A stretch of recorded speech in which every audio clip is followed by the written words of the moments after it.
오늘 오전에 하나님 말씀은 마태복음 10장 34절부터 39절까지입니다.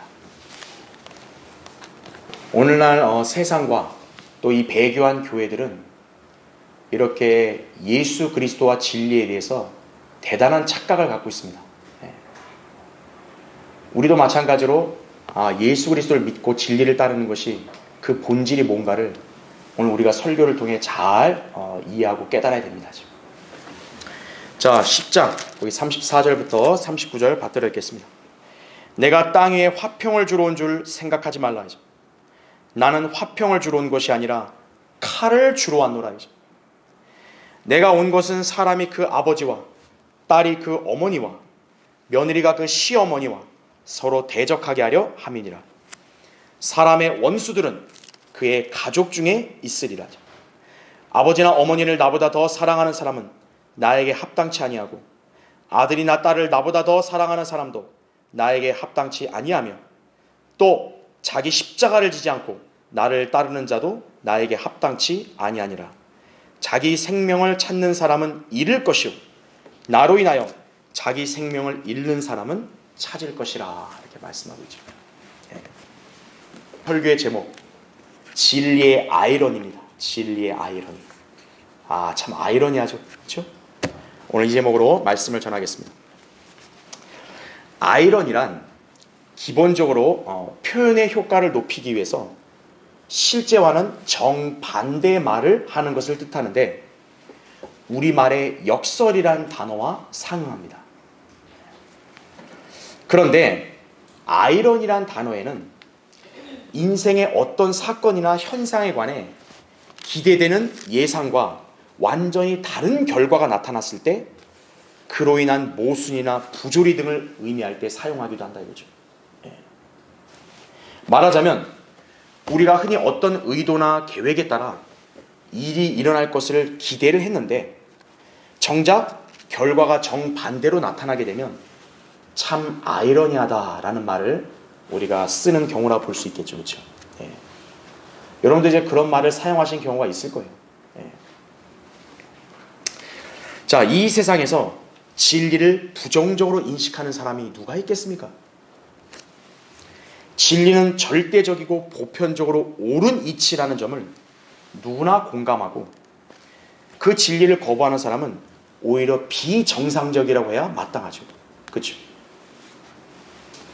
그런데 아이러니하게도 세상은 진리에 대해서 꺼려하고요.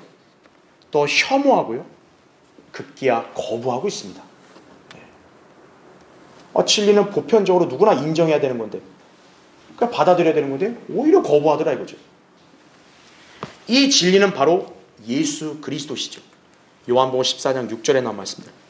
또 예수 그리스도를 증거하는 성경 역시 진리라고 요한복음 17장 17절에 말씀한다 이거죠. 예수 그리스도가 이 땅에 오신 목적은 바로 이 진리를 전하기 위해서 오신 거예요. 요한복음 18장 37절에 내 말이 옳도다. 내가 왕이니라. 이 일을 위하여 내가 태어났고 이런 연유로 내가 세상에 왔으니 진리를 증거하려는 것이라. 진리에 속한 자는 누구나 나의 음성을 듣느니라. 이렇게 말씀합니다. 이걸 이거 거꾸로 얘기하면 뭐겠어요? 진리에 속하지 않는 자는 주님의 음성을 못 듣는 거예요. 하나님 말씀 못 깨닫는 거예요. 상식적인 측면에서 보면요. 자, 진리가 왔다 이거예요. 그럼 사람들은 응당 진리를 받아들여야죠.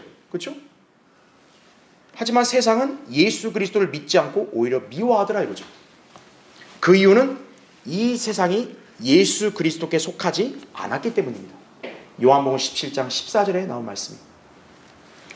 그러다 보니 초림 때 예수 그리스도께서는 사람들에게 호감의 대상이 되신 것이 아니라 비호감이 되신 거예요. 오히려 예수 그리스도가 나타나실 때마다 사람들 사이에서는 분열이 일어났다 이거죠. 요한복음 7장 43절입니다. 다른 때는 그냥 조용한데 예수님만 나타나면 그냥 분열이 일어나는 거예요.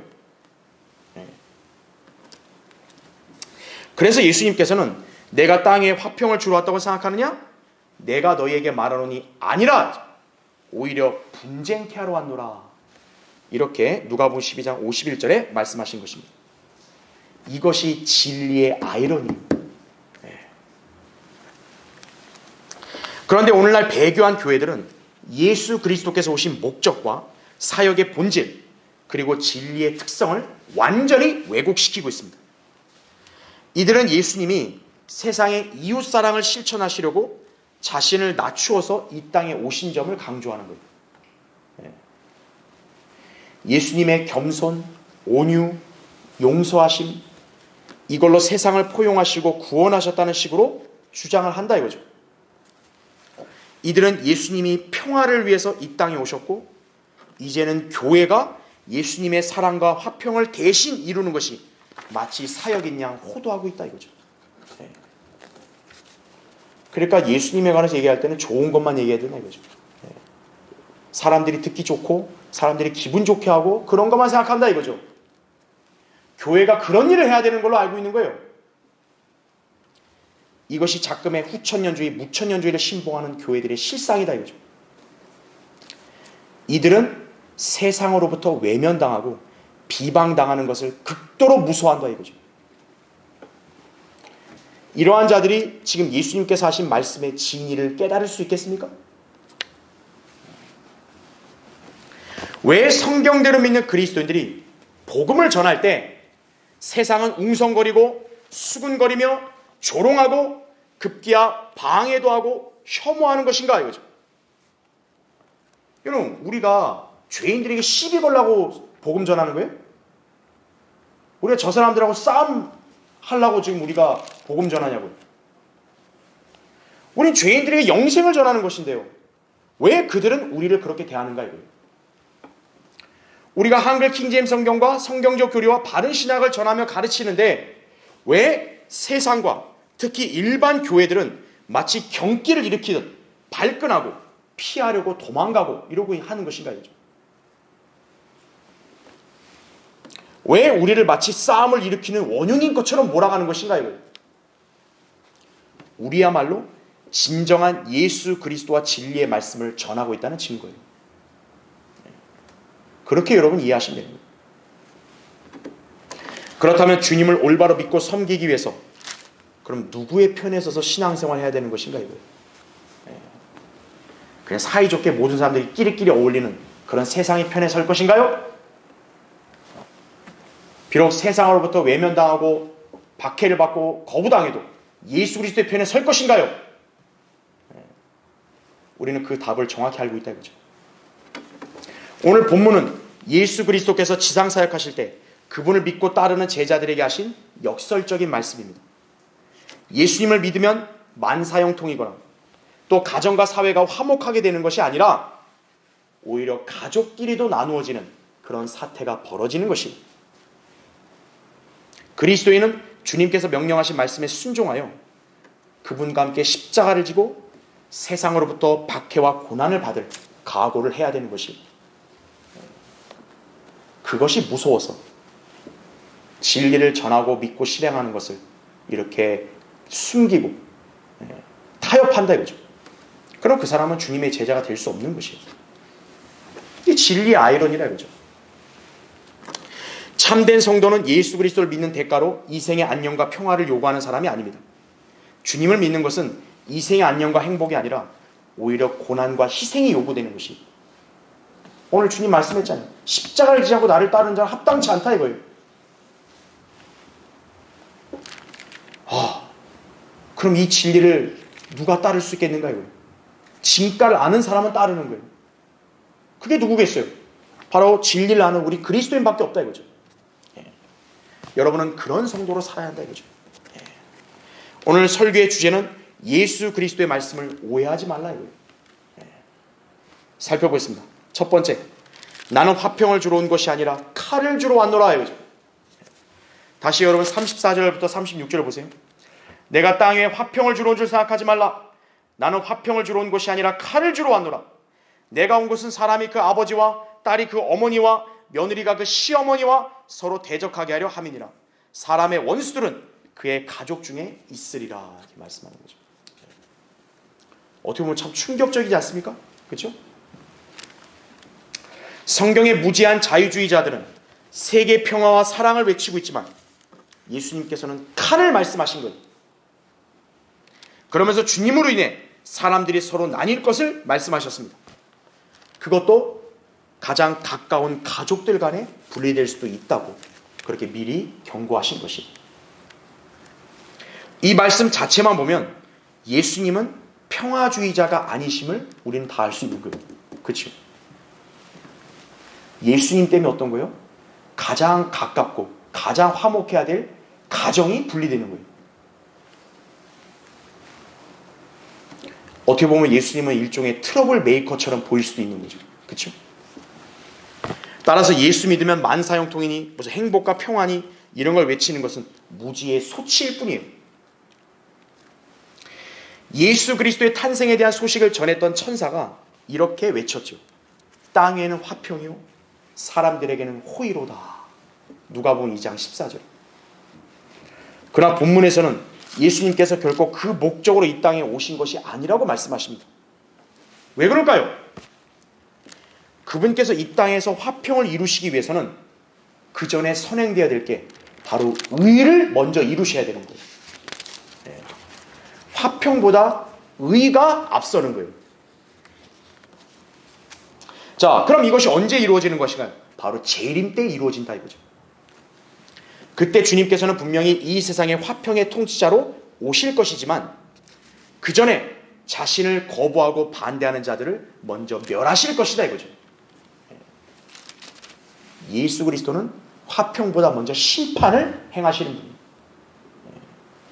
이사야 2장 4절에 나온 말씀, 또 9장 6절 여러분 잘 기억하셔야 되죠.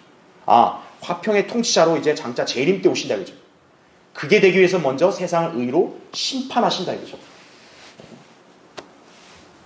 그게 재림 때 있을 일이에요. 하지만 지금 본문은 초림 때 상황 아니겠어요? 초림 때는 주님께서 세상에 진리를 전파하여 많은 사람들이 믿고 구원받게 하시려는 목적을 이루시는 때임을 우린 잘 알아야 한다 이거죠. 그래서 이때 바로 화평이 이루어지는 게 아니라는 거죠. 진리를 전하는 거니까. 그 진리는 바로 칼이라는 것입니다. 자, 예수님께서 말씀하신 칼, 단순히 문자적인 칼이 아니라 그뿐만 아니라 하나님의 말씀을 상징합니다. 히브리서 4장 12절에 하나님의 말씀은 살아있고 능력이 있어 양날이는 어떤 칼보다도 예리하여 이렇게 나오죠. 혼과 영 그리고 관절과 골수를 찔러 가르고 마음의 생각들과 의도들을 판별하느니라 이렇게 말씀하고 있습니다. 하나님의 말씀은 진리죠. 진리는 또한 예수 그리스도라고 아까 설명드렸죠. 따라서 예수 그리스도께서는 하나님의 말씀이라 불리시고 또 그분 자신이 칼이시기도 한 거예요. 하나님 말씀이 칼이니까요. 그렇죠? 그래서 계시록 19장 11절에 그분의 이름이 하나님 말씀이라 그러죠. 자, 이 칼이 뭘 할까요? 여러분, 칼의 용도가 뭡니까? 칼은 자르는 거예요. 그렇죠? 그리고 도려내는 거예요. 도려내는 거예요. 사람들을 찌르고 무리를 갈라놓는 일을 하는 것이다. 그렇죠? 그렇게 주님께서는 자신으로 인해서 사람들이 나뉘게 될 것이라고 말씀하십니다. 그러니까 예수님이 가는 곳은 분열이 나는 거예요. 진리가 들어가면 막 온갖 그런 충돌이 일어나는 거예요. 예수 그리스도께서는 진리를 전하기 위해 이 땅에 오셨음을 아까 말씀드렸어요. 그런데 진리가 들어가는 곳에는 항상 믿는 자들, 불신자들이 명확하게 나누어지는 그런 현상이 발생을 합니다. 자, 칼이 도려낸다 그랬잖아요. 이건 뭘 도려내겠어요? 깨끗한 것을, 이 불결한 것을 싹 도려내야 될 거 아니겠어요? 그렇죠? 과일 드실 때도 썩은 건 어때야 돼요? 칼로 도려내야죠. 칼이 그런 용도예요. 진리는 결코 타협이나 양보가 없습니다. 관용이 없습니다. 진리에 조금이나마 어긋난 것이 있다. 그건 비진리예요. 진리는 반드시 비진리와 충돌을 일으켜 분리를 가져오게 된다 이거죠. 이것에 대해서는 제 아무리 혈연, 학연, 지연 이걸 내세워도 막을 수 없어요. 영이 다른 사람들끼리는요, 설사 혈연으로 묶여질 수 있을지 몰라도 진리 안에서는 융화될 수 없는 것이에요. 그래서 가족끼리도 나눠지는 거예요. 그렇게 나눠지면 영적으로 뭡니까? 서로 원수지간이 되는 거예요. 그래서 원수가 멀리 있는 게 아니라고 말씀한 이유가 그거예요. 여러분 중에도 홀로 믿음 생활하는 가정이 있죠? 그 이유가 바로 여기 있는 거예요. 세상과 연합하며 인정받고자 하는 배교한 교회들과 교인들, 예수 그리스도의 말씀을 결코 깨닫지 못한 자들입니다. 하기야 그들의 손에는 바른 하나님의 말씀의 칼도 없어요. 그렇죠? 예. 개역 성경은 양날가지 칼이 아니에요. 그냥 장난감 칼이에요. 장난감 칼. 그런 아무것도 배울 수 없어요. 그래서 개역 성경 읽고 있으면요 그렇게 분열 안 나요. 굳이. 이들은 세상 사람들과 나누어질 이유가 없는 거예요.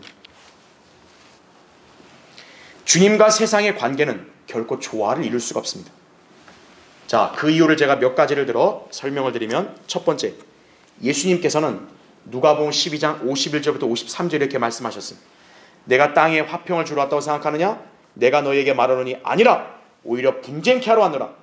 이제부터는 한 집에 5이 있으면 갈라져서 셋은 둘에 대적하고 둘은 셋에 대적하리라.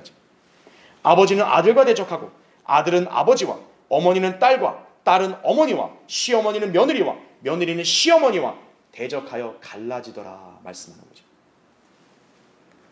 실제로 예수님 말씀을 전할 때마다 믿는 자들과 믿지 않는 자들로 인해서 무리가 나누어지고 분열이 일어났다 이거죠.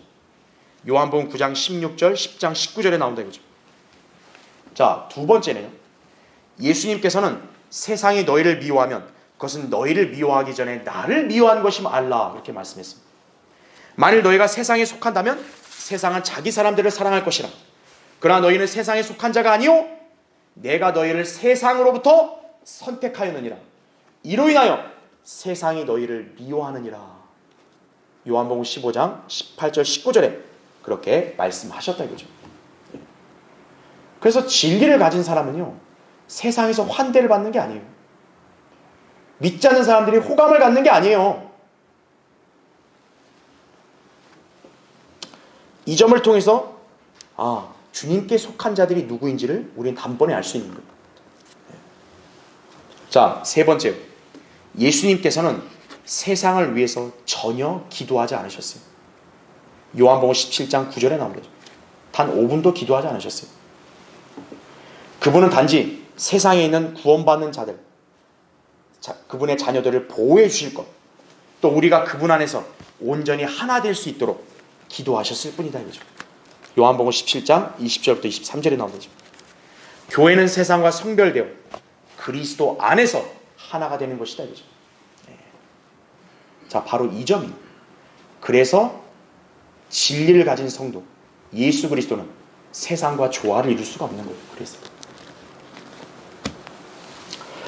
여러분은 예수 그리스도께서 칼을 주러 오셨고 또 그로 인해 진리와 비진리가 나누어진다는 것을 항상 기억해야 합니다. 우리도 진리를 믿고 실행하면 반드시 반대와 거부와 분리가 일어날 수 있는 거예요. 그것이 때로는 고통과 괴로움이 될 수 있고 두려움이 될 수 있어요. 그러나 여러분 기억하셔야 겠어요. 주님께서는 그분을 믿는 성도들에게 화평을 약속하셨다는 점이에요. 요한복음 14장 27절. 세상의 많은 사람들로부터 내가 설사 별난 사람으로 취급받고 외면을 당한다 할지라도 주님은 진리를 믿고 실행하는 성도와 함께 하신다는 사실이에요. 구원받은 성도는 주님이 함께 하시기 때문에 어떤 상황에서도 담대하며 평안을 유지할 수 있는 것이다. 그렇죠?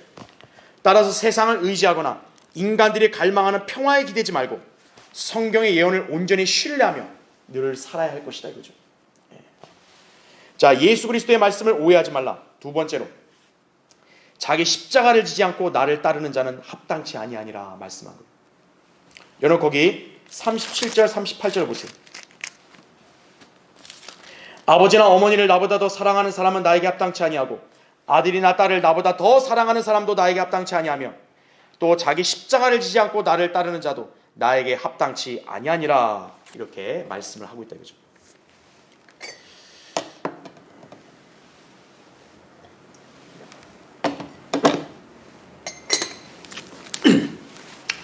하나님을 부인하는 자들이 있는 반면 하나님을 믿거나 사랑한다고 고백하는 자들도 있습니다. 세상은 그런 사람들을 크리스찬으로 간주하죠. 하지만 실상 그들의 사랑이 참된지 아닌지를 우린 모두 판별할 수 있어야 합니다. 그 척도는 바로 예수 그리스도를 부모나 자식이나 배우자나 형제나 친구나 애인보다도 더 사랑할 수 있느냐는 점이에요. 그 사람이 진정으로 주님을 사랑하는 사람이에요. 대부분의 교인들이나 또 영적으로 미성숙한 성도들은 이 기준을 넘지 못하는 거예요. 하나님 믿는다는 말은 누구나 다 할 수 있어요. 하나님 사랑한다는 말 누구나 다 할 수 있어요. 그러나 주님이 정하신 이 기준에 따라 사랑하는 그러한 제자들은 많지 않다 이거죠. 세상 종교들, 윤리나 철학, 정치, 사회 등은 사랑이 인종이나 성별을 초월하여 동등하게 이루어져야 한다는 식으로 가르치고 있습니다. 한마디로 이들의 사랑은 이상한 사랑인 거예요. 그냥 악이나 더러운 거 다 그냥 감싸는 거, 이걸 사랑으로 그냥 가르치는 거예요. 그러나 성경은 오직 예수 그리스도만을 첫째로 사랑할 것을 강조하고 있다 이거죠. 그게 가장 정확하고 고귀한 사랑이에요. 예수 그리스도를 위해서라면 자신이 현재 사랑하는 대상들, 또 자기 소유를 버릴 수도 있어야 하고 심지어는 미워할 수도 있어야 한다 이거죠. 자기 자신도 예외가 아니에요. 한번 찾아볼까요? 누가복음 14장 한번 보십시오. 거기 25절부터 읽겠습니다. 그때 큰 무리가 주와 함께 가더니 주께서 돌아보시며 그들에게 말씀하시기를 누구든지 자기 아버지나 어머니나 아내나 자식이나 형제나 자매나 정녕 자기 목숨까지도 미워하지 않은 채 내게로 오면 그는 나의 제자가 될 수 없느니라. 또 누구든지 자기 십자가를 지지 않고 나를 따라오는 자는 나의 제자가 될 수 없느니라. 이렇게 말씀을 하고 있는 거죠. 여기에 제자가 바로 오늘날 그리스도인을 가리키는 거예요. 자, 여러분은 이 기준에 과연 충족이 되는 삶을 살고 있는가 한번 점검해야 한다고요. 부모의 가르침이나 교회 교리에 충실한다고 해서 구원받은 것이 아닙니다. 오직 예수 그리스도를 자신의 구주로 믿고 영접해야만 구원받을 수 있다 이거죠. 로마서 10장 9절부터 13절에 나오는 거죠. 그렇죠? 아무리 누가 신뢰할 만하다 할지라도 그 사람이 하는 말을 믿는 게 아니라 성경의 말씀을 믿어야 되는 거죠. 구원에 대해서는 예수 그리스도 이외에 어떤 대상도 필요 없다라는 얘기죠. 아, 우리 아버지나 또 우리 어머니가 목사인데요. 아, 그건 아무 상관이 없다 이거죠. 그죠? 아, 제가 다니는 교회는 막 몇백 년 전통 있는 교회인데, 아, 그건 중요하지 않다 이거죠. 저는 그동안 아주 양심에 따라 도덕적으로 살았습니다. 그건 중요하지 않다 이거예요. 성경에서 얘기한 이 유일한 원칙을 그대로 준수한 사람이 구원받은 거죠. 이게 내 마음에 안 들어도 이게 하나님 말씀이라면 난 이걸 믿어야 되는 거예요. 그래야 그 사람이 구원받는 거죠.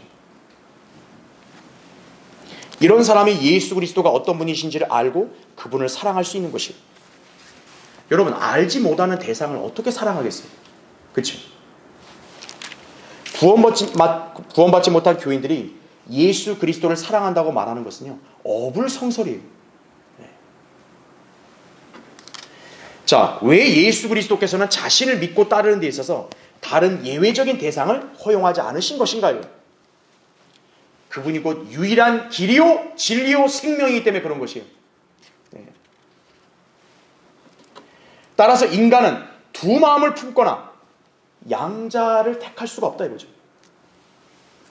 반드시 예수 그리스도를 택하느냐, 아니면 그분과 반대되는 저 세상과 또 사람들을 택하느냐, 여기에 달려있는 것이.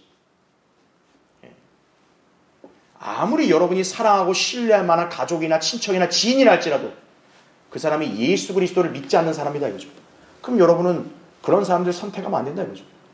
예수 그리스도를 선택해야 되는 거예요.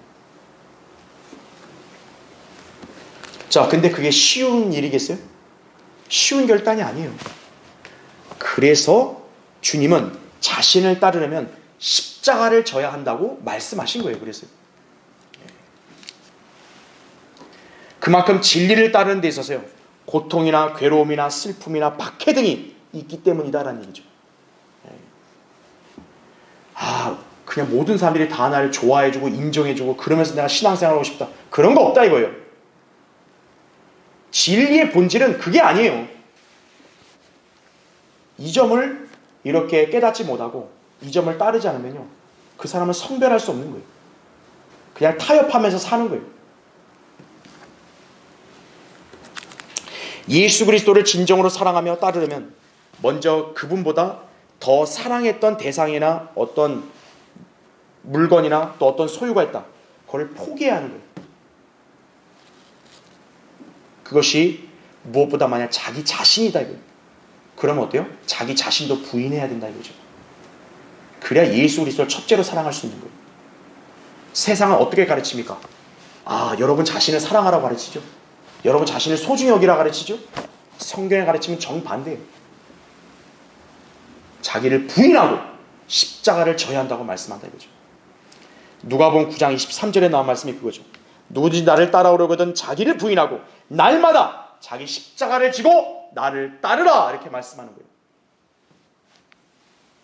진리에 무지한 사람들은 하나님을 믿으면서 나름대로 겪고 있는 인생의 시련이나 위기를 모두 십자가로 간주하려 하고 있어요. 그러나 주님과 함께하는 십자가는 자신의 과오나 부주의로 겪는 고난이 아니라 진리로 인해서 받는 박해와 환난 등을 말하는 것이에요. 나 지질이 고생하고 있습니다. 나만 고생하나요? 세상 인생 사는 사람 다 고생하는 거예요. 내가 무엇 때문에, 누구를 위해서 내가 이렇게 고생하고 또 괴로움을 감내하고 있는가, 그게 중요한 거죠. 그냥 내가 힘들다, 이건 십자가 아니에요. 십자가의 참된 의미를 여러분에게 설명드리면, 첫째는 십자가를 진다는 것은 곧 죽는다는 것이에요. 이건 십자가가 뭡니까? 사형수를 죽이는 형틀이에요. 십자가에 달린다는 얘기는 죽는다는 얘기예요. 예수님을 따르는 사람은 자기 자아를 죽이는 거예요. 고린도서 15장 31절에 바울이 고백한 게 뭐예요? 나는 매일 죽노라 이거예요. 나는 매일 죽노라. 여러분은 매일 죽습니까 지금? 여러분 안 죽고 있으면, 여러분 자아가 살아있으면 여러분 지금 예수 그리스도를 사랑하는 게 아니에요. 그리고 죽기까지 신실해야 한다고 계시록 2장 10절에 말씀하고 있는 거예요. 신실하지 못한 사람들이 뭡니까? 이랬다 저랬다는 거예요. 죽기까지 신실해야 되는 거예요. 헌신했다. 죽기까지 헌신한 자세를 유지해야 되는 거예요. 하나님 앞에 내가 서원했다 이거예요. 죽기까지 그 서원을 신실하게 지키는 거예요. 그게 신실한 성도예요. 골로새서 3장 5절에도 땅 위에 있는 너희 지체를 죽이라 그랬다 그랬죠. 여러분이 주님께 인정받는 제자로 살려면 땅 위에 있는 여러분의 지체를 죽여야 되는 거예요. 사악과 악한 세욕과 탐심이다 이거죠. 죽여야 된다 이거죠. 로마서 6장 11절에도 이와 같이 너희도 너희 자신을 정녕 죄에게는 죽은 자요 예수 그리스도 우리 주로 말미암아 하나님께는 산 자로 여기라 이렇게 말씀하는 거예요. 두 번째는요, 십자가는 범죄자들이 받는 형벌입니다. 예수님께서 십자가를 지셨다는 말은 그분이 우리를 위해서 범죄자가 되셨다는 것이에요. 마가복음 15장 28절에 그리하여 그가 범죄자들과 더불어 헤아림을 받았다고 말한 성경이 이루어졌더라 이렇게 나오죠. 예수님이 범죄자 취급을 당하신 거예요. 그 고귀한 하나님의 아들이 우리 같은 죄인이 뭐라고 범죄자 취급당하냐고요. 따라서 우리도 세상이 볼 때 범죄자 취급을 당한다 했을 때는 그거를 거부하면 안 되는 거예요. 세상과 동조하거나 가치에 편승하지 않고 복음과 진리를 전파함으로써 마치 세상이 우리를 범죄자 취급을 할 때 그거에 대해서 우리가 뭐 주눅 들고 그거에 대해서 낙심하고 그러면 안 된다 이거예요. 복음과 진리를 위해서는 세상으로부터 미움과 거부도 감내할 수 있어야죠. 세상으로부터 우리가 성별하기 때문에 세상이 우리를 분리주의자라고 낙인 찍어도 우리는 그것을 두려워하면 안 되죠. 우리는 세상 평화에 동조하지 않고 예수 그리스도와 재림하지 않으면 이 세상은 평화가 없다고 그렇게 주장함으로써 세상과 역행할 수 있어야 한다 이거죠. 예. 여러분 세상이 예수 그리스도의 재림을 이렇게 생각하겠어요? 예수님 필요 없죠. 우리가 평화를 이루고 싶어하는 거죠. 그러나 우리는 정반대로 말하죠. 그러니까 우리는 세상과 역행하는 사람들인 거예요. 그게 바로 성도가 세상으로 인해 십자가를 지는 거라 이거죠. 갈라디아서 6장 14절에 세상이 그로 인하여 우리가 십자가를 못 박힌다 그러죠. 우리 찬송가 362장에 나를 따라오려거든 이러한 찬송이 있죠. 진정한 그리스도인이 누구인지를 밝혀주는 곡이에요. 1절 가사가 이거죠. 나를 따라오려거든 제 십자가 지거라. 주여 나를 부인하고 주를 따르나이다. 주 성령이여 인도하소서. 주님의 형상 만드소서. 하늘의 빛이 날 인도하니 내 아버지께 영광을 돌리리. 이렇게 나오는 것이죠. 세상에 대해서 내가 십자가를 지고 고난을 당한다 이거예요. 그러나 하나님께서는 그 사람을 인도하시는 거예요. 누가 이 찬송을 부를 수 있는 것인가요? 진리를 알고 예수 그리스도만을 바라보며 그분을 사랑하는 것 때문에 십자가를 기꺼이 지는 성도만이 이 찬송을 부를 수 있는 거예요. 그렇죠? 세상과 짝하는 사람이 이런 찬송을 불러봐요. 얼마나 어색하겠어요? 여러분이 십자가의 의미를 알았다면요, 그것을 지는 데 망설이거나 주저하지 말아야 돼요. 주님께 합당한 성도가 되기 원한다면 주님을 사랑하여 그분의 말씀을 지키고 십자가를 함께 짊어지는 그런 참된 제자로 살기를 바랍니다. 자, 예수 그리스도의 말씀을 오해하지 말라. 세 번째로, 나로 인하여 자기 생명을 잃는 사람은 찾을 것이라. 이렇게 말씀했어요. 여러분 거기 다시 마태복음 10장 39절 보시면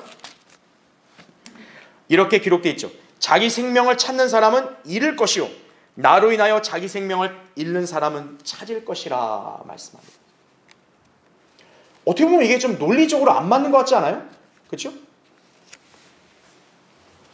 이 말씀은 예수 그리스도께서 지상사역을 하실 때 그분을 따르는 제자들에게 늘 강조하셨던 말씀이에요. 자, 생명을 유지하려면요, 우리는 당연히 잘 보존하고 지켜야죠. 그렇죠? 근데 오히려 하나님께서는 자기 생명을 잃으면 찾을 수 있다고 말씀하십니다. 실로 역설의 진리죠. 이처럼 주님께서는 역설적인 진리들을 말씀하셨고 그분 자신도 이러한 삶을 사셨다는 얘기예요. 사실 이 원리가 세상 사람들의 생각과 반대되는 것 같지만요, 실제로 우리의 삶 속에서 이 원리가 적용되는 사례들이 다양합니다. 자, 예컨대요, 여러분 몸의 근육을 발달시키려면 어떻게 해야 됩니까? 근육을 아껴야 돼요?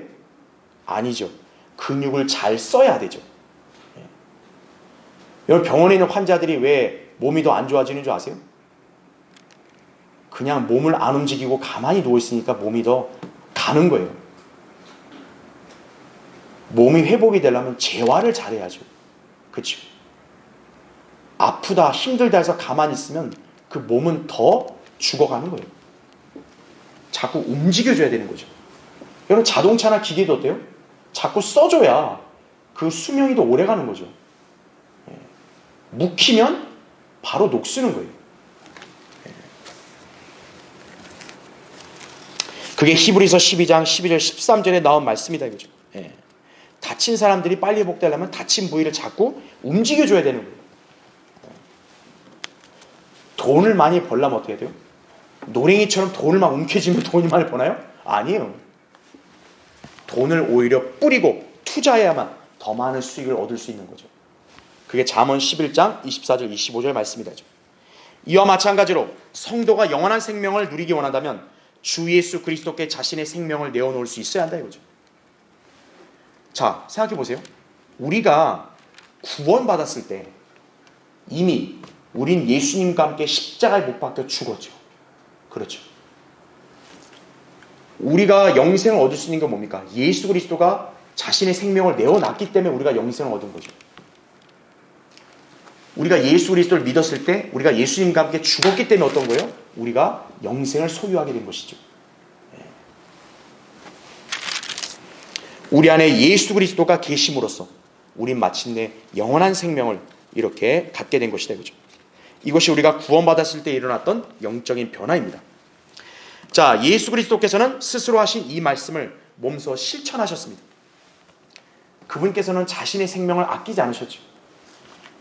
그분을 믿을 많은 사람들을 위해서 자신의 생명을 기꺼이 내어주셨다 이거죠.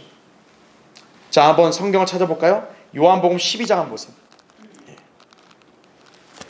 23절부터 읽겠습니다. 예수께서 그들에게 대답하여 말씀하시기를 인자가 영광받을 시간이 왔도다. 진실로 진실로 내가 너희에게 말하노니 한 알의 밀이 땅에 떨어져 죽지 아니하면 한 알 그대로 남아있지만 죽으면 많은 열매를 맺느니라. 자기 생명을 사랑하는 사람은 그것을 잃을 것이요 이 세상에서 자기 생명을 미워하는 사람은 그것을 영생에까지 보존하리라. 누구나 나를 섬기고자 하면 나를 따라오라. 내가 있는 곳에는 나의 종도 거기에 있으리라. 누구나 나를 섬기면 아버지께서 그를 높이시리라. 이렇게 말씀하고 있는 거죠. 굉장한 역설 아닙니까? 그렇죠?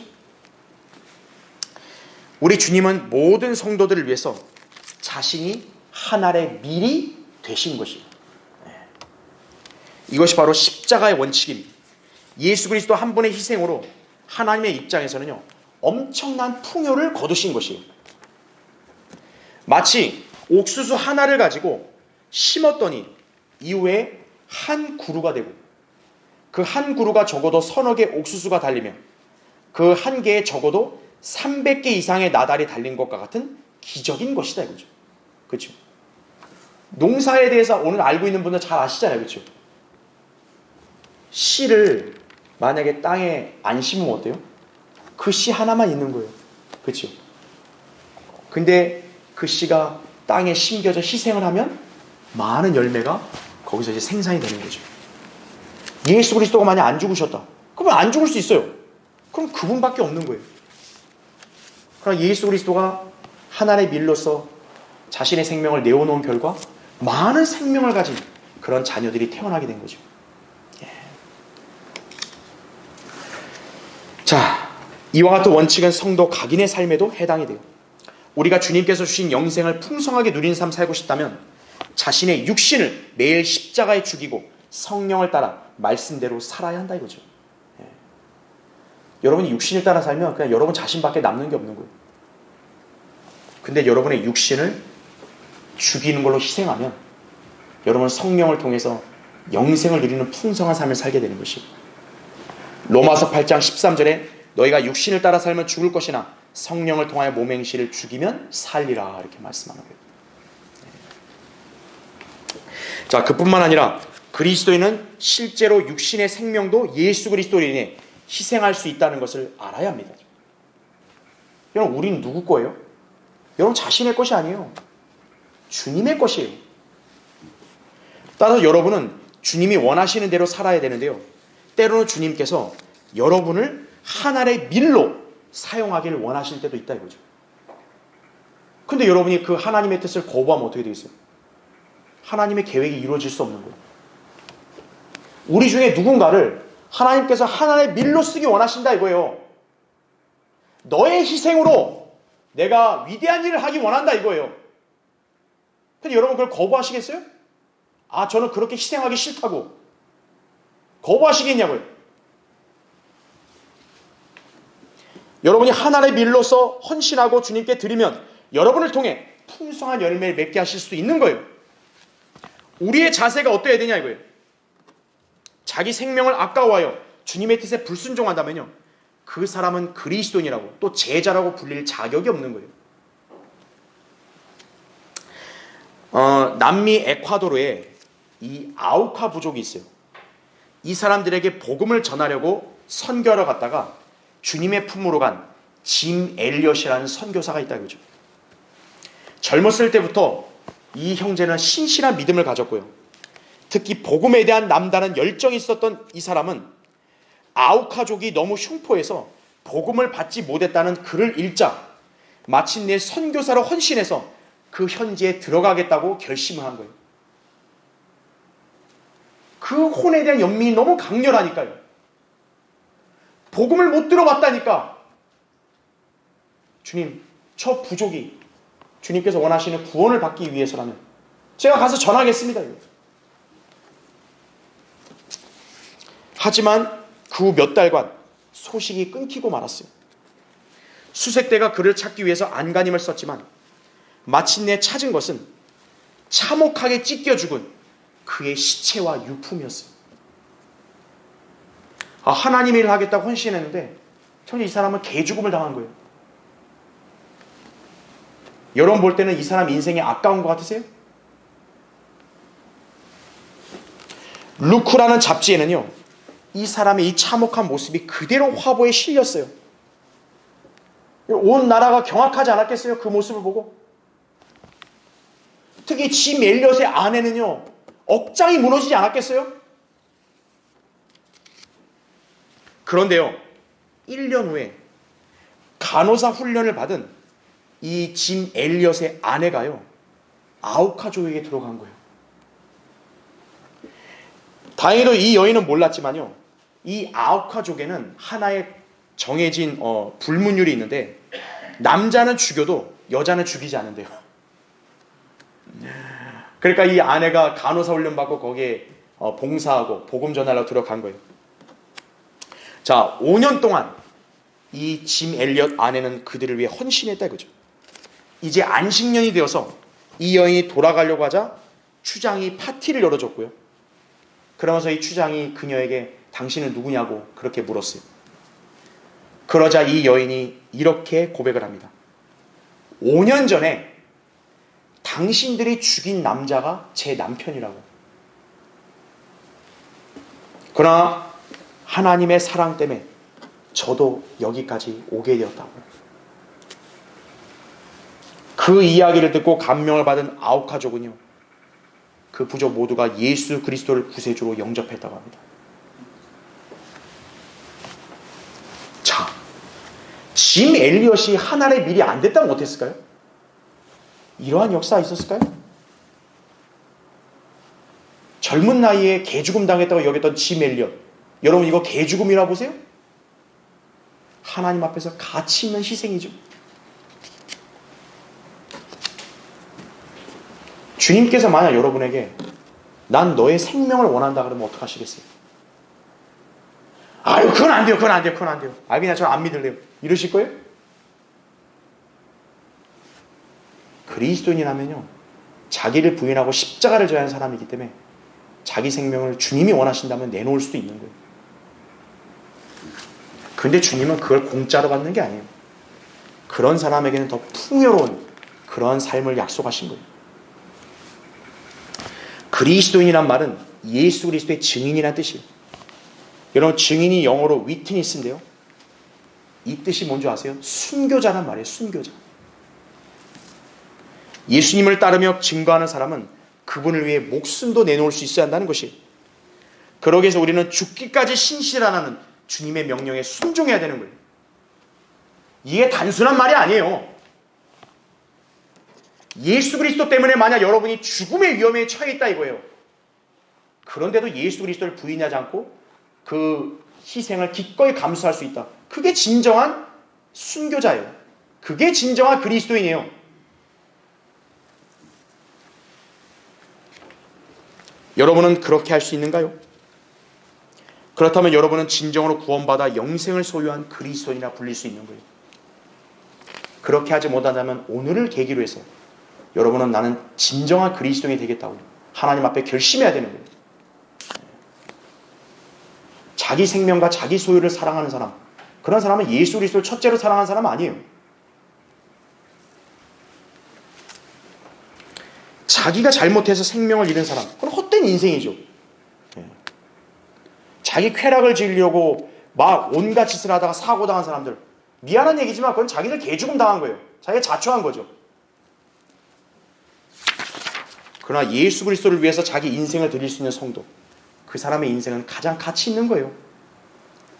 그걸 아셔야 된다 이거죠. 자, 결론을 맺겠습니다. 예수 그리스도의 말씀은 실로 진리의 아이러니함을 보여줍니다. 이 말씀을 깨닫지 못하면서 예수님을 믿고 따른다고 말하는 자들은 결코 그리스도인들이 아니에요. 예수 그리스도 없이 교회들, 목사들, 종교 지도자들이 모여서 평화를 만들겠다고 하는 발상 자체는요, 그들이 가짜임을 입증하고 있는 것이에요. 예수 그리스도께서는 이 세상에 칼을 주러 오신 거예요. 그분을 믿는 성도들을 세상으로부터 분리하신 거예요. 이에 주님은 그리스도인들을 거룩한 민족이요 독특한 백성이라고 그렇게 칭하신 것이다 이거죠. 우린 평범한 사람 아니에요. 여러분이 평범하게 살고 있으면 안 되는 거예요. 하나님 앞에서 거룩하고 독특한 백성으로 살아야 되는 거예요. 베드로전서 2장 9절에 나온 말씀이다 이거죠. 예수 그리스도를 믿고 따르는 제자는 이 시대의 그리스도인입니다. 단순히 구원받았다고 해서 그리스도인이라 할 수 없어요. 구원의 가치를 알고 진리의 말씀에 따라 예수 그리스도를 따르는 자만이 참된 성도요 그리스도인인 것이에요. 자기를 부인하고 세상의 그 어떤 존재보다 예수 그리스도를 우선으로 사랑하여 그분의 말씀을 위해서라면 어떤 희생이나 고난도 감수할 수 있는 것이다 이거죠. 만일 그렇지 않고 세상에 소망을 두면서 진리로 인해 받는 환난과 박해가 두려워서 진리를 부인하고 세상과 타협하고 세상 가치에 편승하면요, 그 사람은 그리스도인 자격 상실이에요. 그러니까 자기 혼자 떠들 수 있어요. 아, 나 그리스도인이라고. 그럼 하나님 입장에서는 너는 그리스도인이 아니야 이거. 작금의 배교한 개신교회들에 다니는 사람들 하나님과 무관한 자들이에요. 십자가를 거부하고 자기 자신을 사랑하는 사람도 그리스도인 아니에요. 여러분, 이 땅에서 주님 보시기에 합당한 성도가 될 수 있는 부류, 성경대로 믿는 우리 그리스도인이어야 된다 이거죠. 우리는 바른 성경의 권위를 존중하죠. 예수 그리스도의 복음을 전파하죠. 주님과 함께 고난받는 것을 꺼리거나 피하지 않기 때문이에요. 그래서 우리가 그리스도인이라고 말할 수 있는 거예요. 자신의 안위와 체면, 욕심을 버리고 진리를 위해 사는 것이다 이거죠. 주님을 위해서 자기 생명도 아까워하지 않는 사람, 그런 사람이 참신한 그리스도인이에요. 왜입니까? 우린 예수 그리스도가 얼마나 위대하고 소중한 분인지 알거든요. 우리 이 진리가 얼마나 고귀한지 알거든요. 그러니까 내 생명은 버린다 할지라도 나는 진리를 버릴 수는 없다 이거예요. 그게 진정한 그리스도인이라는 거죠. 주님은 이런 성도를 보호하시고 그를 위해서 반드시 풍성하게 보상해 주시는 분이에요. 하나님은 공짜로 만든 분 아니에요. 여러분이 주님을 위해서 십자가를 지고 고난을 감내하고 희생한 것, 하나님은 반드시 기억하시고 보상하시는 것이에요. 그거를 바라보고 여러분이 견디라는 거예요.